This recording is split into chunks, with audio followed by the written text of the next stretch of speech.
মুসলমানদের তো কোথাও দেখতে পাচ্ছি না। গাজার জনগণের পাশে দাঁড়ানোর ব্যর্থতার জন্য বিশ্বের প্রায় 200 কোটি মুসলমানের লজ্জায় মাথা হেঁট হয়ে যাওয়া উচিত। নানা ইস্যুতে মুসলমানদের এই ধরনের ভীরুতা, স্বার্থপরতা ও মুনাফিকি দুর্ভাগ্যজনকভাবে সর্বত্র দৃশ্যমান। বাংলাদেশও এর ব্যতিক্রম নয়। শেখ হাসিনার ফ্যাসিস্ট আমলে বাংলাদেশের এক শ্রেণীর কথিত আলেম গোষ্ঠীর মধ্যেও একই ধরনের দুর্বলতা লক্ষ্য করা গেছে। শাপলা চত্বরে যে ব্যক্তির নির্দেশে আলেমদের ওপর হত্যাযজ্ঞ চালানো হয়েছিল, তাকেই কওমি জননীর খেতাব দিতে এই তথাকথিত আলেমদের বিবেক বিন্দুমাত্র পীড়িত হয়নি। মাদ্রাসা পড়ুয়াদের কি এক সনদ দেওয়ার জন্য নাকি এক ভয়াবহ হত্যাকারী, দখলদার ও ভারতীয় দালাল শাসককে উপরোক্ত খেতাব দেওয়া হয়েছিল। মাদ্রাসার সব ছাত্র শিক্ষকদের কাছে আমার প্রশ্ন, ওই সনদ প্রাপ্তিতে আপনাদের কি উপকার সাধিত হয়েছে? ওই সনদ দিয়ে এ যাবৎ আপনারা কত চাকরি পেয়েছেন? কারো ইমানের প্রশ্ন তোলা ধৃষ্টতা আমার নেই, সেটা সর্বশক্তিমান আল্লাহ বিচার করবেন। তবে কত অল্প মূল্যেই না আপনারা বিবেক বেচে দিলেন।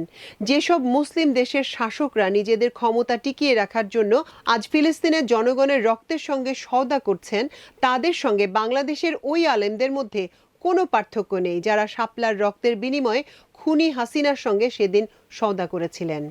শুধু কোরআন ও হাদিস বর্ণনা করলে কিংবা ওয়াজ করলেই যদি ইসলাম কায়েম হতো, তাহলে আমাদের রসুল সাল্লাল্লাহু আলাইহি ওয়াসাল্লামকে ওহুদের যুদ্ধক্ষেত্রে রক্ত ঝরাতে হতো না, তার দন্ত মোবারকও শহীদ হতো না। মহানবী হজরত মুহাম্মদ সাল্লাল্লাহু আলাইহি ওয়াসাল্লামের সেই রক্তাক্ত চেহারা কল্পনা করুন, যখন মুশরিক কুরাইশদের তরবারির আঘাতে শিরনাস্ত্র ভেঙে তার মাথায় প্রথিত হয়েছিল। রক্তাক্ত অবস্থাতেও তিনি অসীম সাহসে প্রকৃত সেনাপতির সব কর্তব্য পালন করেছিলেন।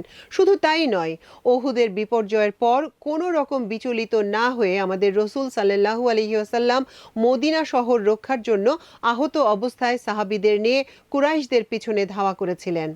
আজকের কাপুরুষ ও দুর্বল ইমানের মুসলমানরা কি সেই রসুল সাল্লাল্লাহু আলাইহি ওয়াসাল্লামের উম্মত হিসেবে নিজেদের দাবি করতে পারেন?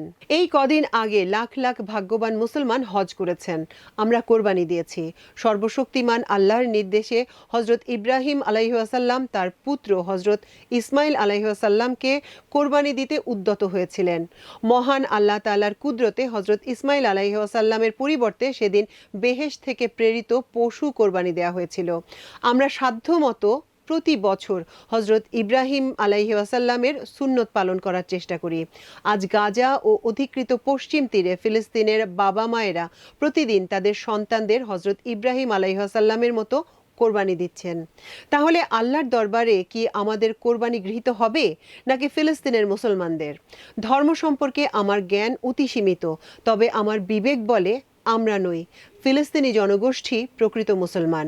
আল্লাহ তাদের সকল ত্যাগের জন্য যেন উত্তম পুরস্কার দান করেন।